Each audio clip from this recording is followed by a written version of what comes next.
పట్నంలో పని మీద బయటికి పోదామంటే ట్రాఫిక్ తోని పెద్ద పరిశాన్ ఉంటుంది పబ్లిక్ కు. అందుకే జరంత ముందుగానే బయటకు వస్తుంటారు.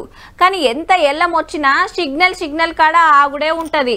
పొద్దుగాల అందరు ఆఫీస్లకు పోయే టైము, పొద్దుముకి ఇండ్లకు చేరుకునే టైం కాబట్టి ఏ రూట్లో చూసినా ట్రాఫికే.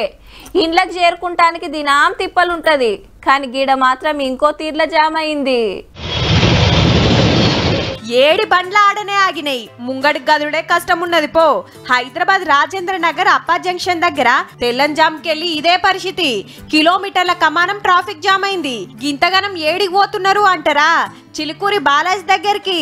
సంతానం లేని ఆడవాళ్ళందరికీ కూడా గరుడ ప్రసాదం, గరుడ ముద్ద అని చెప్పి ఇస్తుంటాము. ఆ రోజు పొద్దున 8 గంటలకల్లా చేరుకోవాలి, ఉపవాసంతో రావాలి. ఎవరికి సంతానం లేదో వాళ్ళు రావాలి. కాదన్నట్టు ఆడ బాలాజీ బ్రహ్మోత్సవాలు నడుస్తున్నాయి. ఇలా గరుత్మంతునికి పెట్టిన నైవేద్యం పిల్లలు లేనోళ్లకు ప్రసాదంగా ఇస్తామని గుడే అయ్యవారు సాటింపేస్తే గిట్ల లైన్లు కట్టిండ్రు. తింటే పిల్లలైతారని నమ్మిక. పొద్దుగాల 8 లోపే ఆడికి చేరుకోవాలి కాబట్టి హైదరాబాద్ చుట్టుముట్టుకెళ్లి ఎగిలివారక ముందే అందరూ రాజేంద్ర నగర్ తొవ్వదొక్కే వరకు గీ తీర్ల జామ్ అయింది.